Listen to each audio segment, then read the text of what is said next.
Caolán here with Daniel. And today we're going to be talking about Skyrim and other games. Who knows? Yeah. We'll see. Well, we'll start off with Skyrim. How many hours have you not wasted, invested Valuable in Skyrim? hours put into Skyrim. Oh, well, on PC alone, it's 200 and something. And on Xbox, I don't even know. So, what platforms? You played on those two platforms? Both of them, yeah. Okay, I for bought me, the remastered on PC. PS3. So between us, we've got all the platforms covered. Yeah. Okay. One thing I can say is I'm glad Xbox doesn't track how many hours you spend in games. I'm terrified that PS does. Okay, so let's talk about races. What race do you usually lean towards when you're choosing a Skyrim?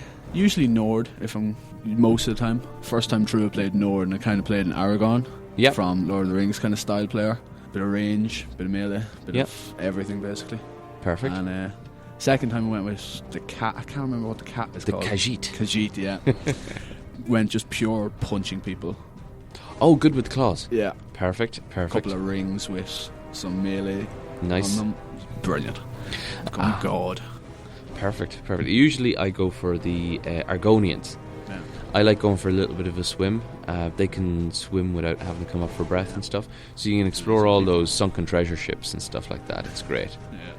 Yeah. And then the Bretons as well, because they've got the kind of half Nord, half magic.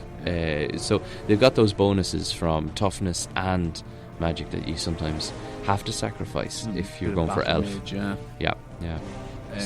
Any favourite quests? Oh, it was one of the DLC quests. Where going up into the temple. Oh yeah. By far my favourite.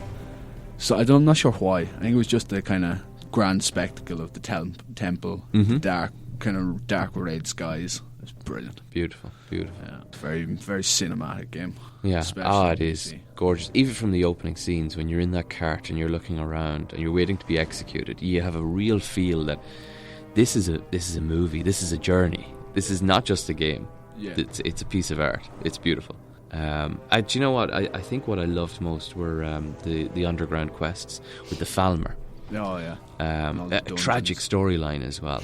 Really tragic. Yeah. Such a proud race that's been just diminished to crap, and they're vicious, really vicious. Very vicious, especially on the hardest difficulty. You will just get destroyed by them over and over again. Yeah. And then you get to the end of the tomb and there's nothing there. Yeah. It was just pointless. It's been looted. Yeah. So it's good. So overall, what do you think, score-wise, on a 1 to 10? What Skyrim? I'd give it a solid 8. Yeah. There's definitely better games out there, but yeah, for the hours I put into it, it's definitely worth an 8. Okay, I'm gonna give it a 9. And the reason being is, yes, you're right, there are better games out there, but I think just for the pure balance of everything, they have their character development, their graphics, their storyline balanced really well. If they upped one of them, they might lose on another. But they've got the balance pretty good. Did you ever get married? No, God no. No, you never got married. I got married a couple of times. Yeah. But I only ever marry people who can come with me on quests so they can carry my stuff. Yeah. Because isn't that what a woman's for? Is the talking mule? Yeah, pretty much. A talking mule who fights. Yeah. The first person I got married to was a dark elf mercenary, and she's Janessa, I think she's called. You meet her in the Bannered Mare, I think, in Whiterun. And fantastic, brilliant warrior. Yeah. So I was a mage, and so I was a bit lacking in the tank. Yeah. Exactly. So I need a tank to go in and hold the enemy back while I cast shit all over the place. Fire off some fireworks at them. Perfect combination. Yeah. Perfect. Any particular favourite followers or? I never really deal with followers. Okay. Like, even in any of the Fallout games or anything, I never really dealt with followers too much. Yeah. Except for the little bot Eddie in Fallout New Vegas. Oh yeah. Okay. Anything that doesn't talk. I know we were talking about Skyrim, but let's verge a little bit into our futuristic Fallout. Okay. Yeah, it's another game that has a lot of hours on both PC and Xbox. Fallout 3, Fallout New Vegas, are they not the pinnacle? Fallout 4 is taking a dip. What do you think? Yeah, Fallout 4 is not quite as good. I definitely put Fallout 3 ahead of New Vegas, but it's a very close call with the two games. Yeah. They're both incredible. They've got such a rich character to the games, don't they? And just depth, and like you could go through the main quest in 30 hours maybe. Yeah. But you can't. You just can't make yourself do that. No. There's so much other crap. No, it's a fantastic game. It's fantastic, and you develop as you go through it. Like you intend to be the good guy who's getting the job done, and you end up being the villain, or the other way around. Yeah. It's one of those ones that changes your character as you go. Absolutely, yeah. You can start out as idealistic as you want, but by the end you're just killing everybody. Yeah. And you start out, you're getting killed by mole rats and scorpions, and by the end you're just this powerful god killing everything in your path. I know, it's a great game, and again, complexity and story and graphics are great. Like it's a well-driven game, so it is. And the story in Fallout 3 is brilliant. Yeah, it's the story-wise, it's definitely better than New Vegas. Out of 10, New Vegas, 8. 8, yeah. Okay, I'd agree with that. I'd give it an 8. And Fallout 3? 10. 10? Yeah, okay. One of my favourite games of all time. Brilliant. I'm going to give it an 8 as well, because for me it just didn't have... there were a bit of long drawn-out sections to it. Definitely, that weren't filled in the same way that Skyrim would have filled in the long drawn-out sections. Yeah. You know, like in Skyrim you have to walk from A to B, but there's a lot in it. Yeah.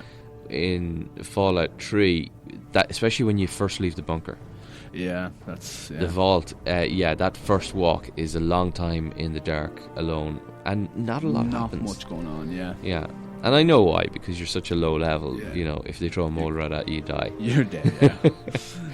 Yeah. So yeah, that's why I give it an 8. But fantastic though. Yeah. But for story, just like pure story to a game, and good graphics. Have you played The Last of Us? I have not. I have watched it though. Okay, yeah. I definitely enjoyed it as a cinematic experience. Just a viewing experience. It was brilliant. Yeah. Frustrating at times, like, no, don't do that, you idiot. Oh, no. Yeah. But still very enjoyable to watch.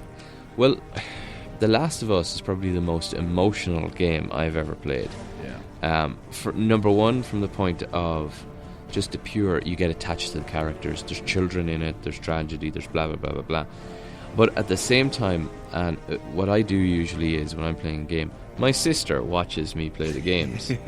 So she is hooked on watching me play these games. Yeah.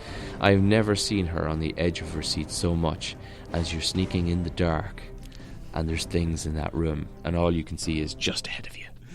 And you hear them scuffling in the dark. These things. Right. And as soon as they touch you, you know you're dead. Yeah. There's no coming back from it. No, the scenes are fantastic though. The scenery, the story. It's a beautiful. Same makers as Uncharted, isn't that right? Yeah, and I think what's the name of that game? It's very similar to. It's about a father and his daughter. The parents get divorced. Oh, Rain. Oh, yeah. So games have come a long way in. You know, since I was a kid. Yeah. Even in just the last 8 to 10 years, it's crazy. If you sat a person down in front of a game 10 years ago, like who's not into games, they would go, "Nah, it's a computer game." But if you sit them down in front of some of the stuff that's being produced, they would see a work of art. They would see the work that goes into that, and the story that's behind it. And if you told them 10 years ago, this is going to be a multi-billion euro industry in 10 years, they'd laugh at you. It's like, not a hope. Nobody. This isn't going to catch on. And now you have VR, you have Facebook buying into it, all these big companies buying into video games. And VR is a massive step in the right direction. Yeah. So let's approach Halo. Right. Where do you stand on Halo? I love it. Okay. Yeah. Any particular one? Reach and 3 are my totally agree. Yeah. Two of the best games there. Closely followed by ODST, I think. Yeah. And then 2 and then 1. Yeah. And we just won't talk about 4 and 5. 4 and 5. Yeah. We won't talk about it. But I mean, they're good, but they're not a patch on Reach and Tree. No, nowhere clear. No, like it's. I wouldn't say they're the worst games, like, but story wise and everything, it's not amazing. Yeah. I mean, Halo 3, I think, is the peak of Halo. Yeah. I mean, that is the core of the entire story. Absolutely. And if you take the games that have been produced, Halo 5, for example, the graphics are unbelievable. Yeah. The gameplay, in gameplay, action. exactly, yeah, it's fantastic. And you put it against 12, 13-year-old graphics in Halo 3. How long ago we talk? Yeah, close. You know, and the graphics in Halo 3 look utterly crap compared to it. Yeah. I take Halo 3 anytime over it because it's such a fantastic game. Absolutely. The story, everything is brilliant. Even just the simple things like the pacing of the missions. Yeah. Is brilliant. Yeah. And the music. Yeah. Cannot forget about the music. Yeah. And the horror of the flood. Oh. Yeah. I hate them with passion. The whole story is just fantastic. Yeah. You know, from Arbiter to John 117 and then into the flood. Cortana is sometimes a little bit crazy. Yeah. But overall, pretty good, yeah. And then Reach, seeing where it all began with the Second Covenant War, like. Yeah. And following Noble Team through the fall